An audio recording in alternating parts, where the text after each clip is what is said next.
Negócios à Lupa pela AEMinho. Um espaço em antena onde se dá voz aos associados da AEMinho sobre temas de economia e sociedade. Todas as quartas, às 11h40 e 15h30.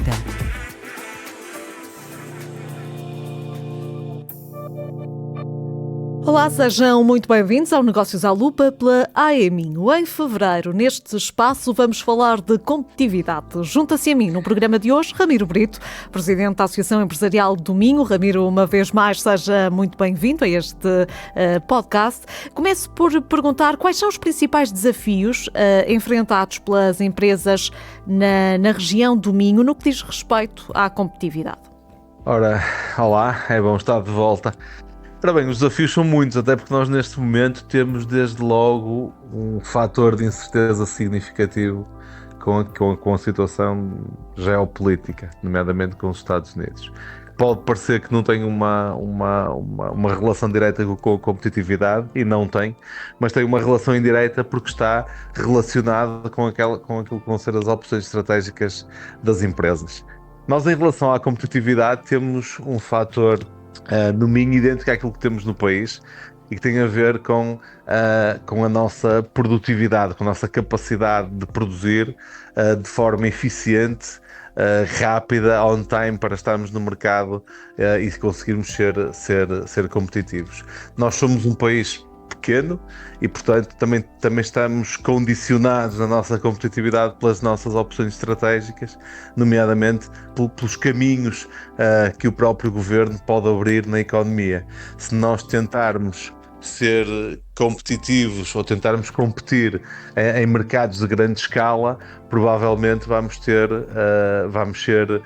menos capacidade para competir nesses mercados. Portanto, a indústria portuguesa terá que optar e terá que seguir o caminho da especialização, de ser competitiva por especialização e não necessariamente por preço ou por outros fatores que estejam relacionados com economias mais massificadas do que a nossa. E como é que a Associação Empresarial do Minho tem apoiado as empresas nesse sentido? A Associação Empresarial do Minho faz sempre o primeiro caminho, que é o mais difícil, que é o da consciencialização.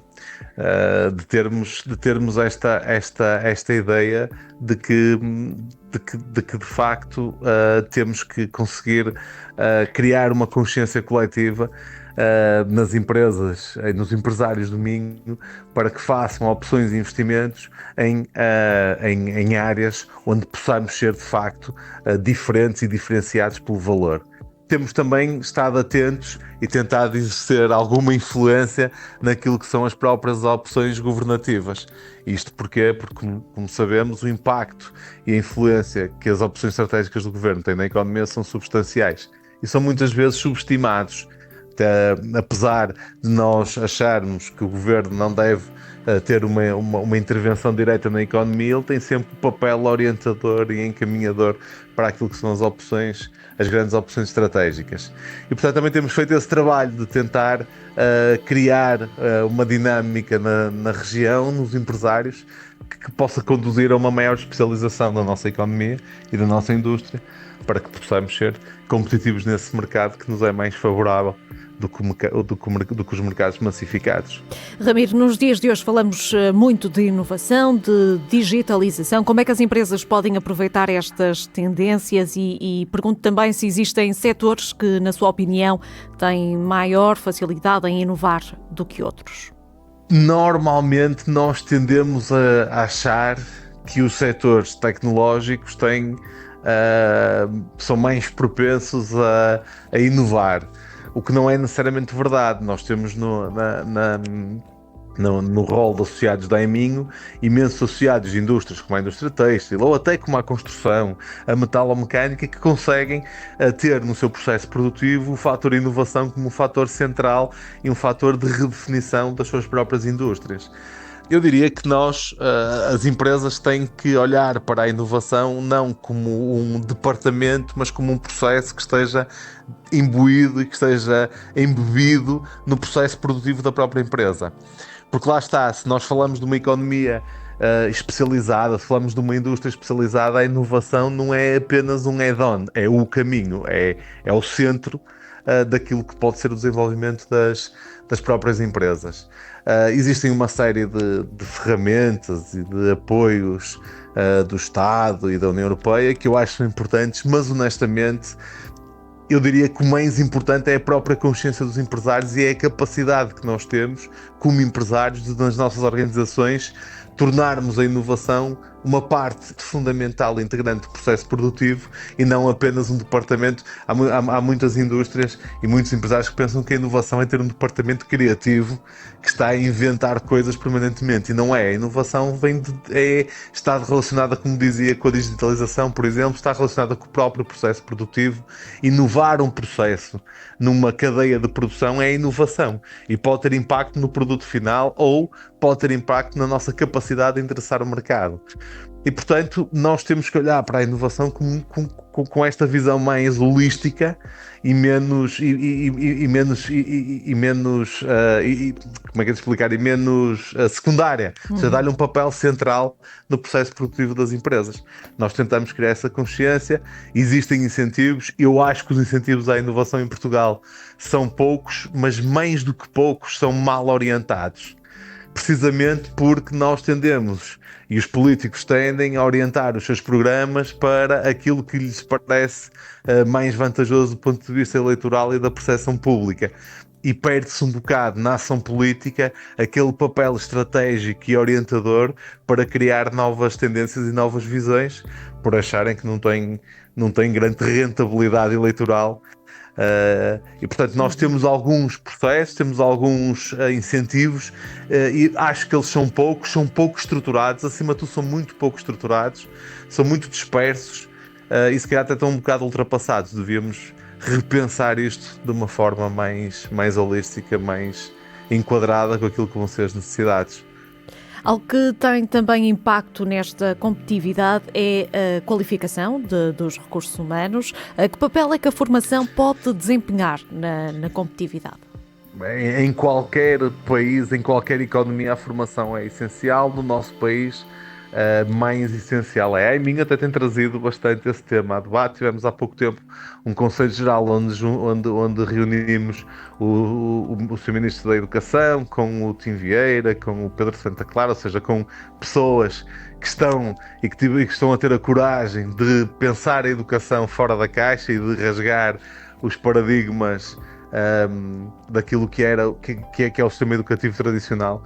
A formação é fundamental. Eu acho que nós temos que investir em formação que capacite, que consiga dar às pessoas ferramentas reais para que elas possam ter um papel determinante no processo produtivo. Acho que o nosso sistema de ensino está muito valorizado, é amplamente reconhecido em todo o mundo, mas temos de facto que conseguir dar este passo de sair um bocado dos paradigmas tradicionais da academia e conseguir romper algumas barreiras para olhar para um sistema de ensino que capacite as pessoas, que lhes dê as ferramentas que elas de facto precisam para depois serem profissionais de excelência.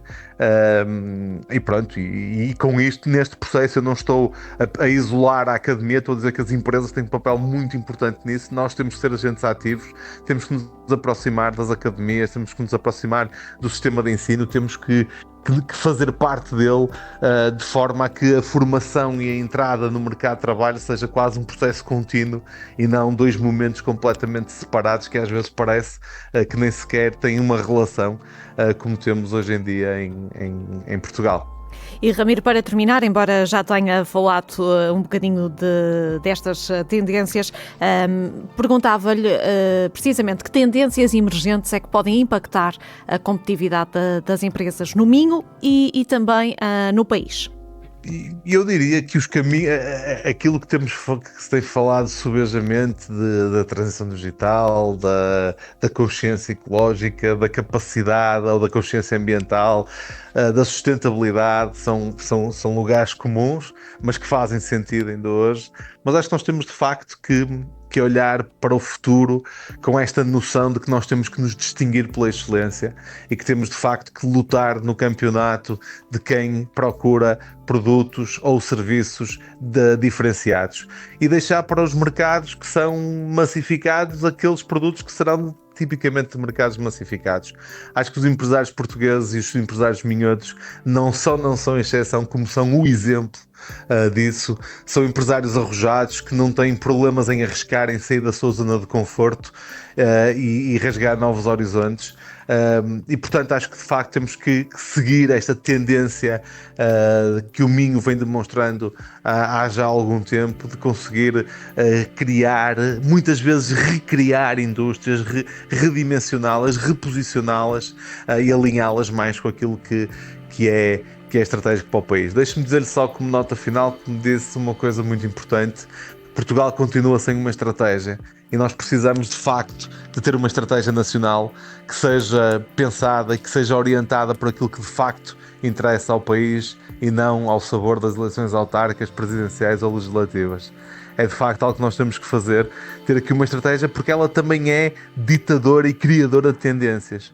E os empresários veem-se muitas vezes ou permanentemente confrontados com este zigue-zaguear político, eleitoralista, que na verdade não cria um desígnio para o país que nos possa pôr a todos no mesmo barco. Nós temos que entrar todos no mesmo barco e remar todos para o mesmo lado e conseguir seguir uma tendência da economia que nos é ditada por alguém que tenha uma visão estratégica para o país, e essa visão tem que ser claramente independente, tem que ser claramente à parte e à margem de qualquer ciclo eleitoral. E portanto nós até temos apelado, e eu se calhar aproveito a oportunidade e reitero esse apelo, a que se gerem mais consensos naquilo que são políticas essenciais do Estado, que não é muito difícil aos partidos do arco da governabilidade, aos tradicionais, sentarem-se e concordarem em relação a questões estratégicas. Eles na verdade são muito parecidos, eles só são diferentes,